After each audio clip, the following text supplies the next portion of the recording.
Right, I'm going to talk to you about a tune called the Dennington Bell. I'm going to talk to you about this tune because I think it demonstrates some quite interesting points about right hand technique, and not at all about left hand technique, by the way. This tune goes A-A-B, not A-A-B-B.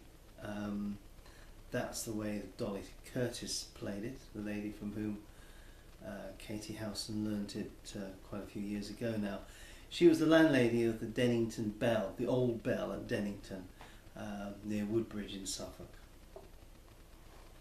And I remember her playing at events, and in particular an English country music weekend many years ago, back in the days when English country music weekends were to a large extent about hearing traditional players from different parts of the country.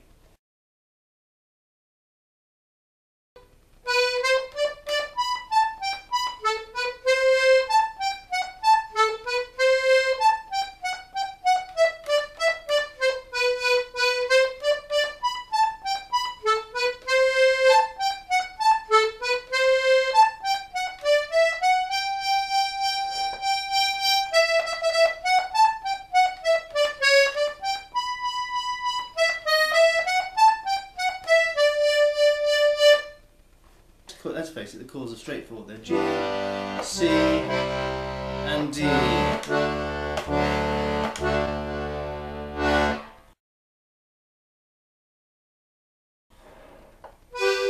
So if I just play the tune with the harmonies that I use on my right hand, slowly, or parts of it, perhaps you can see how this works.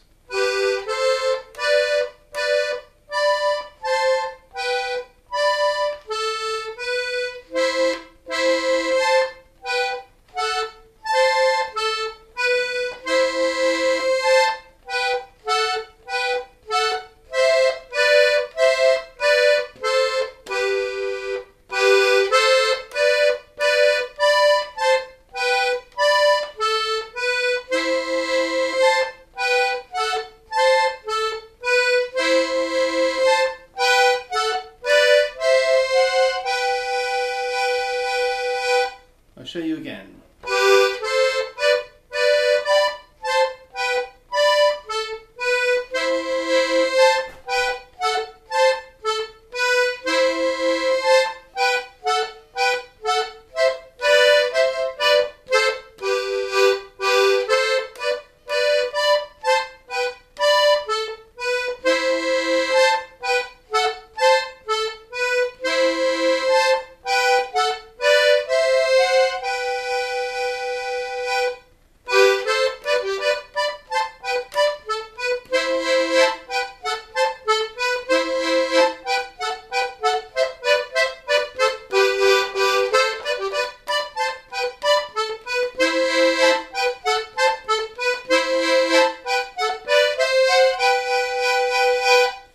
Okay, that was the A music covered.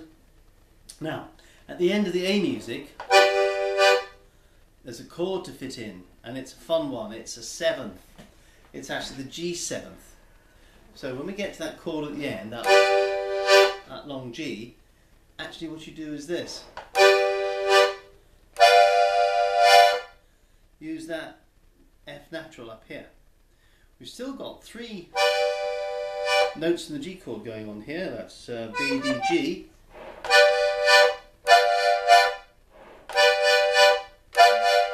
So that's the progression from the G to the G7, and the G7 brings in a bit of tension. It kind of says it's going to change now. Well, what happens actually, in fact, is it goes into C.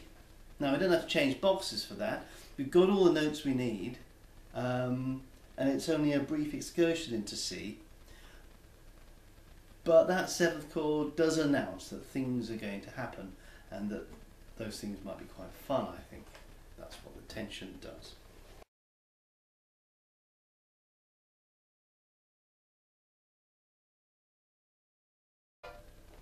I'm going to play the B music, which we play only once, without the left hand chords, but slowly, where you can see what my right hand's doing, and hopefully you'll be able to pick up what's going on.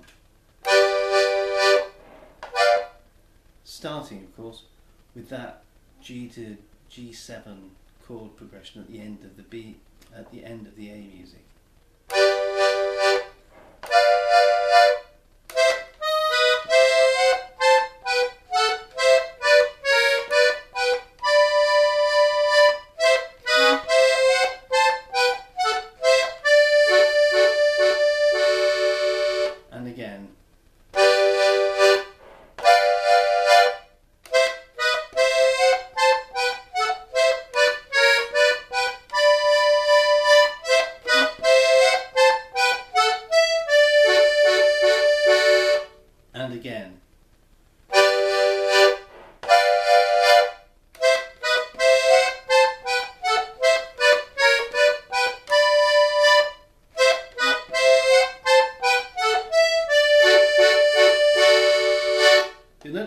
chord at the end, hold on to the D from the G, and the F sharp A, and then the F sharp below.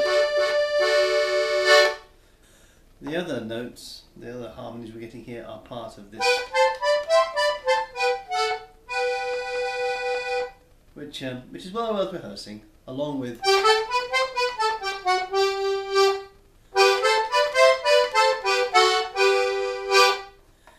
both things that you can use to lend weight, get a bit more noise out of the instrument, and change the tone. I always think that this is quite pleasant sounding. If we leave off that third, indicated by my little finger lifting off, my second finger lifting off there,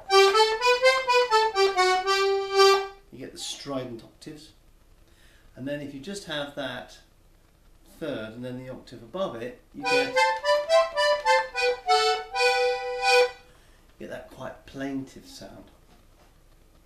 Alright, so hopefully you'll be able to watch that over and over again, practice those finger exercises, there's little scales using different intervals between the notes.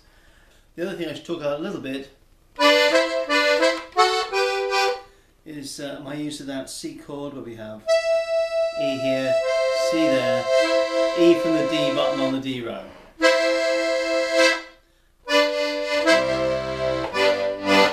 The way you can go from C to G, C to G. I find very useful, very